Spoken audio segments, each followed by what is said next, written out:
राज्य रे आईन श्रृंखला परिस्थिति आउ सरकार नियंत्रणाधीन नुहे दिन प्रतिदिन जो घटना घटुची से घटना यहाँ प्रत्यक्ष होची जे आईन श्रृंखला रक्षा करने राज्य सरकार संपूर्ण भाव में विफल होती। आप देखुवे प्रतिदिन राज्यर कौन ना कौन जगार राजधानी समेत किसी ना कि विशृंखला सृष्टि होची, आईन श्रृंखला परिस्थिति सृष्टि होची एवं पुलिस ताकू नियंत्रण करिवारे संपूर्ण भाव में विफल होती। इमिति लगुच पुलिस केवल राजनैतिक विरोधी कर्मी मान कार्यानुष्ठान ग्रहण करने प्रस्तुत अच्छा किंतु जो मैंने आईन श्रृंखला भंग कर पुलिस नियंत्रण रोने विधानसभा परिसर भितर विधानसभा परिसर बाहर पुलिस कर्तृत्व देखा पार्टी किंतु जोठी अपराधी माने सामाजिक विशृंखला सृष्टि करुँच अपराध करुँच दिन द्विपहर स्वस्थ दिवालोक से पुलिस नियंत्रण करना। गतकाली भरतपुर जो घटना घटी लज्जाजनक घटना एवं राज्यर अन्य जगह मानक हत्यार रिपोर्ट काली आसी विशृंखला रिपोर्ट आसी तेणु सरकार संपूर्ण भाव में विफल होती। द्वितीय कथा मत लगुच पुलिस विफलता पछरे अत्यधिक राजनीतिक हस्तक्षेप अन्यतम कारण अटे। पुलिस को तार दिन प्रतिदिन कार्य करिवारे जो बारंबार राजनीतिक हस्तक्षेप वर्तमान सरकार घटुची पुलिस किछि निज नियंत्रण निज पुलिस रही पारुनी प्रत्येक कथार राजनीतिक हस्तक्षेप ये सरकार आईन श्रृंखला व्यवस्था बर्तमान भूषुड़ी पड़ी। आगामी दिन निश्चय भाव ओडावासी देखुं गोटे दल को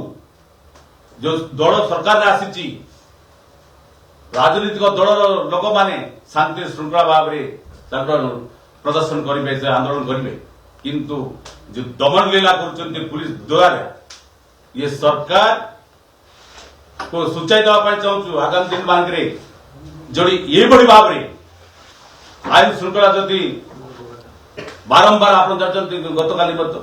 कवि सूर्यनगर गोटे मर्डर कड़ेरी भरतपुर तो आम दुखी पुलिस मैंने से बाड़ा कर आम चाहू पुलिस सशक्त हो लोक सुरक्षा देवु कहीं डीजी गोटे दलर लोकों एत कठोरता होती जो अत्यधिक मात्रा कार्यानुष्ठान ग्रहण करने तत्व धावुची से माँ मान झील मान सुरक्षा जदि ये तत्वता जो होता मो झील मैंने और 10वीं श्रेणी पढ़ुवा झील मैंने आश्रम स्कूल पढ़ 4.2%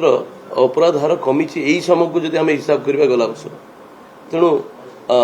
महिला मान अत्याचार कमी तेणु अभियोग करने को जाकि अभियोग जदि जी कर आम कि कहीपरू ना सेमती विजु जनता दल वाला जो अभियोग कर 24 वर्षर इतिहास को जब आम देखा पुलिस कौ ढंग कम करुला पुलिस की जदि दलीय कर्मी भाव में व्यवहार करुले विजु जनता दल सरकार करुला कुआडे गला से महंगा केस कुआडे गला परी केस कुआडे गला ममिता मेहर केस क्या ना अभियोग आसाला कौन कार्यानुष्ठान पुलिस नहीं तेणु पुलिस से कार्यानुष्ठान नबार सक्षम नथिले पुलिसिंग हो नथिला एबे पुलिसिंग होची ठिकना ढंग रे कार्यानुष्ठान होची गोटे